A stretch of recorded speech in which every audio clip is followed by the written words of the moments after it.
Kasi kahit anong mangyari ay di ako mawawala ng pag-asa.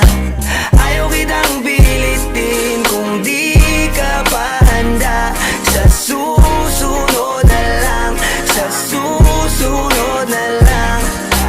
Ayaw ko na bibitin, kaya mabuti pang ako'y uuwi na lang. Sa susunod na lang. Napupuyat na ako kakapaalala, kumain at mag-ingat kung sakaling maggala ka. Lagi sinisipat ang imahe ng dalaga na pangarap makasama ko sa hirap at ginhawa.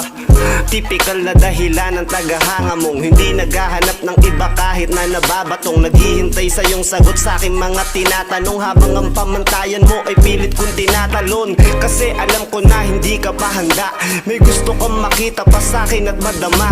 Kaya eto ako naghahanda kung madapa